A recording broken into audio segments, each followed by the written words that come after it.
everyone, welcome back to my channel. I'm Sally, this is Secret Life of a Seamstress. So I'm here today in my dining room, all ready and set up to start making my sleeveless Darling Ranges dress that I said I was going to make in one of my fabric haul videos recently. It's a horrible wet grey rainy day here this morning, so I thought before homeschool starts this morning I'll just get on and film a little bit of the cutting out and actually start the process, because I keep meaning to start this and I just haven't got around to it yet. So today hopefully I'll get some of it done and filmed for you. So the dress I was going to make was the Megan Nielsen Darling Ranges dress, and I want to make a sleeveless version of this, which I've made before. And I'm sure you've seen that if you've watched any of my other vlogs or follow me on Instagram, because you know that I love this pattern and I've made many different versions. So the version that I want to make today is a sleeveless version from this denim chambray fabric with an embroidered sort of panel at the bottom. So what I'm going to attempt is to use the bottom of this embroidered fabric as the hem of the dress. And just make the button down version with no sleeves.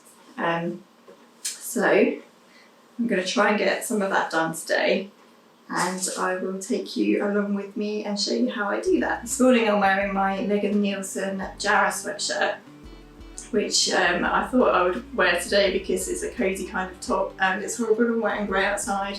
But I'm actually quite hot in it because it's kind of really humid and warm, even though it's raining outside, so I might have to get changed later, but at the moment that's what I'm wearing, and it's the tie version. Okay, so I've just given my fabric a quick iron, and one thing I wanted to mention was something that just kind of struck me when I was thinking about making this, was that obviously because this is going to be the hem, I'm not going to be able to turn up this as a hem when it's done. So I need to make sure that I measure the skirt to be the length that I want it to fall as it's finished, kind of thing. So I can't cut the pattern piece as it is and then turn it up, because I won't be able to turn up this embroidery. So what I'm going to do is measure this, my previous version that I made, my previous sleeveless version in this Scotty fabric. I'm going to measure the length of that skirt because I know that fits well, and I'm going to cut the skirt pieces the length of that plus a seam allowance. So whatever length this is, I haven't actually measured it yet. I'm going to cut the skirt pieces that length, and then I'm going to add on a centre and a half seam allowance, which will be taken at the waist when I gather the skirt in. So just something to think about, because I just kind of thought of that at the last minute when I was thinking about having to cut this pattern out. Obviously you just have to think about, you know, measuring your hem in a different way. So these are pattern pieces as well.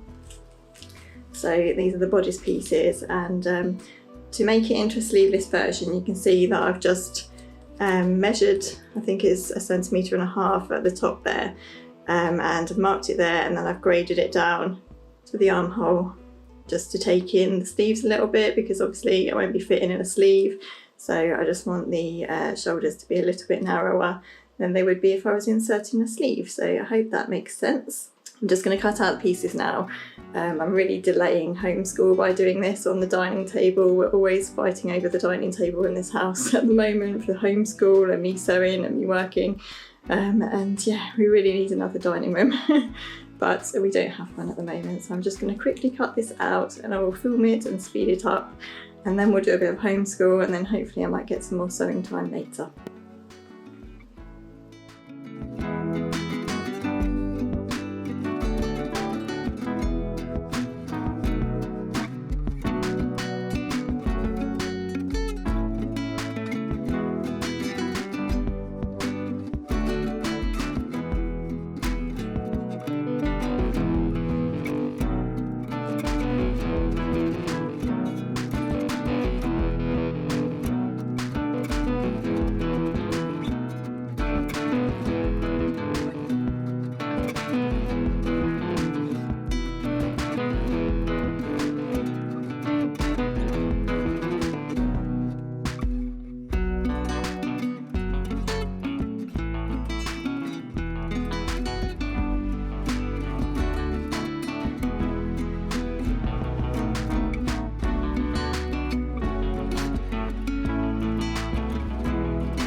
So I was merrily cutting away there and I realised that I hadn't pressed record on my screen, so I didn't actually manage to film myself measuring the skirt and working out how much I needed to take off. But basically I needed to take off 6 centimetres from the length of the skirt, so I just took that off of the bottom of the skirt pattern piece, and that just makes it short enough that hopefully this will be the hem. Yeah, so sorry about that, but I think I managed to get some of the other cutting out. So I'm back now, we've had lunch and the kids are busy doing some more of their homeschooling, so I thought I'd just quickly get a little bit of sewing done. So I'm going to start with the darts on the front bodice, which I've marked with my chalk pencil, and some notches at the end. So I'm going to sew those and then I'll sew the side seams. I forgot to mention that I'm not actually going to be doing pockets in this version, just because it made it a little bit easier and I didn't have a lot of fabric to play around with, so I'm not going to do pockets this time. Bit of a shame, but never mind. So yeah, I'll get on to sew the darts and the side seams and then I will let you know where I'm at.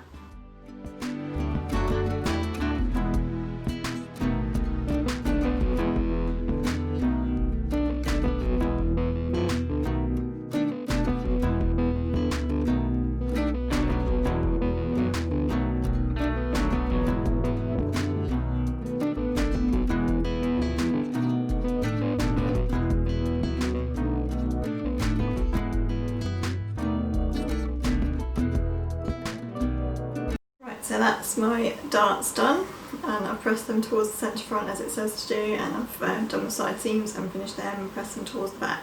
So next is the skirt side seams and gathering the skirt in, so I'll just do that.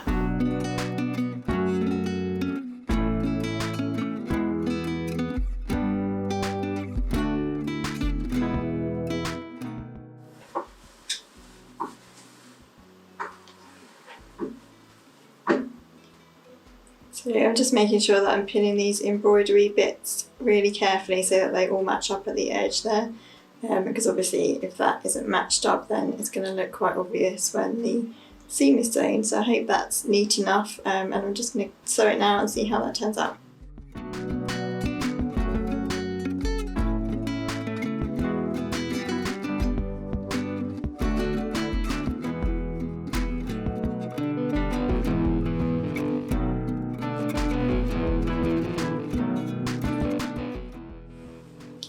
So I've sewn my side seams and that's how they've turned out. If you can see there, it's a little bit not perfect, but I kind of knew that was going to happen because I didn't have enough material or enough fabric to perfectly pattern match where that seam was going to go. And to be honest, sometimes I just don't really feel like faffing around doing that kind of thing, because I don't think that's going to notice too much. I don't know, maybe I'm just a bit careless with things like that.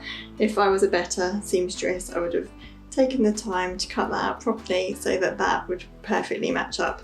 But as it is for this experiment in embroidered hems, I'm not going to bother too much about that. The other one is better actually. The other one has by fluke alone turned out like that. And that's a little bit better, but I mean it's not perfect and I'm not going to worry too much about that, but just something to bear in mind if you are someone that's going to bother, then make sure that you properly pattern match where your seams are going to fall in the side, because obviously if I was on the sewing bee or something I'm sure they'd pull me up for that, but I'm not going to bother too much for today. The stage is to gather all of the skirt pieces into the bodice, so I'm just going to do that now. In the pattern it just say to just run two continuous rows of gathering stitches all the way across the back, but I tend to do it in separate sections, so I'll do like a line of gathers for the first front piece, and then I'll do 2 lines for the back piece, and then I'll do 2 for the other side, and I just find that that helps it kind of pull together a little bit easier, and you get even more even gathers doing that than just trying to do it in one long piece. So just something to bear in mind if you want to do that as well.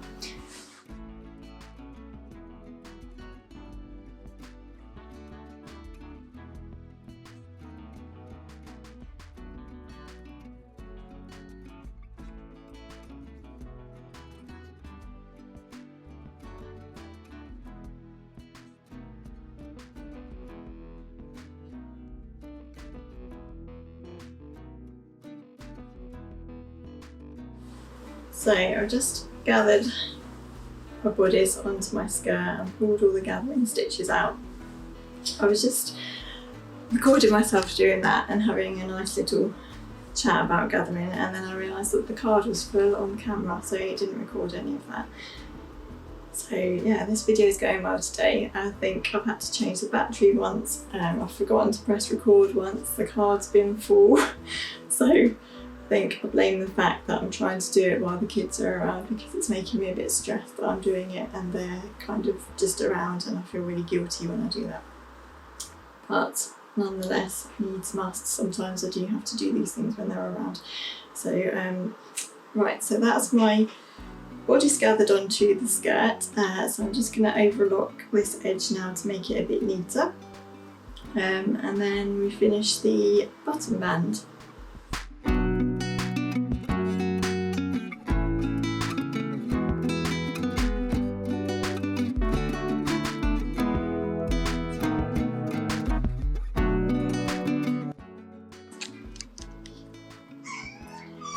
So that is my bodice attached to the skirt and all overlocked and pressed and everything, and then the next stage is to sew the shoulder seams, which I would just do, and then you come on to the sleeves, which obviously I'm not doing sleeves, so I probably am going to leave those till last and bias bind them, and then I'll just quickly show you how I'm going to do that. And then the next bit is to go on to the bias facing, and the instructions here just tell you how to make up the facing, the bias binding. So I'm going to make up the bias binding after I've sewn the shoulder seams, and then I will, if I can find it, and then you press over the button band and you kind of press all that in place, and then you kind of attach the bias binding to the neckline, and then you sew in the button band. So I'm going to do most of that, and I'll just kind of show you as I go. I really like how this pattern comes together actually. I feel like it feels like it comes together quickly, because you've almost got a whole dress quite quickly, because it gets you to sew the bodice onto the skirt in like one of the early stages, so you do feel like you've kind of got most of your dress done quite early, which is nice.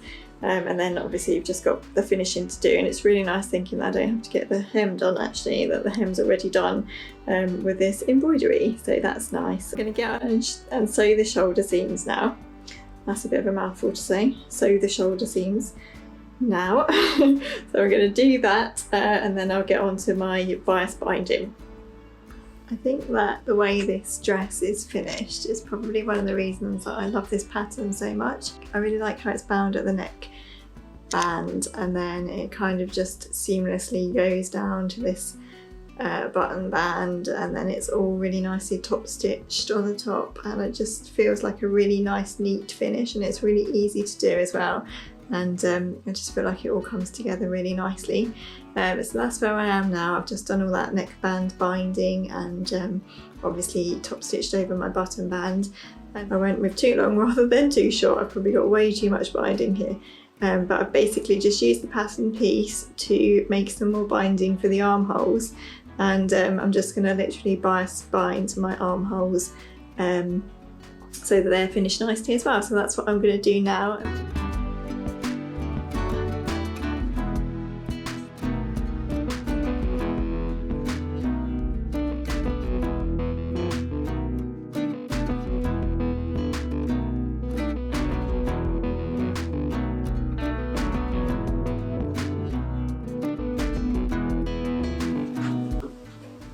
I watched a really good tutorial about binding armholes on the Sew Over It website, I think.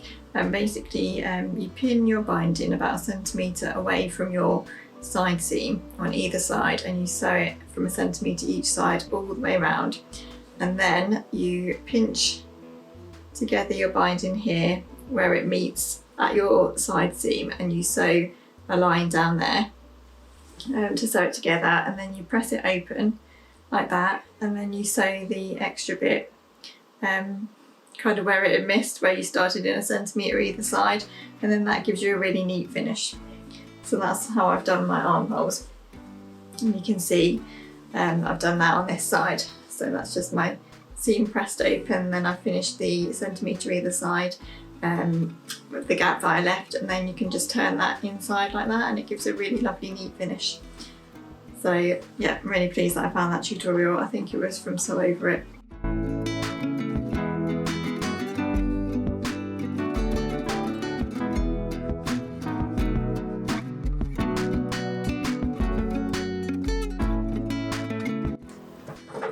My armholes are done, which means that the dress is nearly done, and I really like how this is looking. It looks really nice. I really like the finish of the armholes. I went with the white thread in the end, partly because I was being lazy and I didn't want to change the machine thread, but also I've got a real thread shortage at the moment. I've got hardly any left other than my big like reels of white cotton. I've got hardly any coloured cotton at the moment, so I really need to buy some. But I really like how the white looks actually, because it's obviously kind of in the embroidery detail anyway, so I'm actually really glad that I went with the white top stitching. So all I have to do now is find some buttons, and I don't know if anyone else does this, but I always want to make these button down dresses and I never buy any buttons. I just assume that I have some somewhere, but I don't know if I've actually got enough to finish this dress, so I'm going to have a look in my box now and see what I've got. But yeah, I'm always doing that. I never actually buy buttons for the shirt dresses that I'm making, and I just try and sort of hunt around the house for whatever buttons I've got left. I don't know why, I just never think to buy any. I really need to stock up and just buy a few sets. So the only buttons I really have in my stash of buttons are these little kind of wooden, I think they're called coconut shell buttons, which I basically bulk bought from Amazon. And I used them on another Darling Ranges dress actually, my rust coloured Atelier Brunette viscosy one. I don't have any white buttons, which is a shame, but I think these work okay. So for the sake of getting this finished and done, I think I'm just going to use them. White buttons would have been nice, but I do have another denim Darling Ranges dress that has white buttons, so I suppose these will be a little bit different. It's finished and I absolutely love it. I'm really pleased with this hem, and luckily it's turned out the perfect length really. It's just below my knees, so that is perfect really. With the buttons, I left one off of the ends because I didn't fancy doing a buttonhole in the embroidered part of the fabric. I didn't think that was going to go too well, so I left it off. If I feel like it's going to be a little bit too risque, then I might put a little press stud or something on it just to keep it a bit more together at the bottom. But I'm really pleased with how that's turned out. The side seams I'll show you, not too bad, definitely not perfectly seamed together at the right place, but I'm not sure I would really notice that if someone else was wearing that, and it definitely doesn't really bother me too much.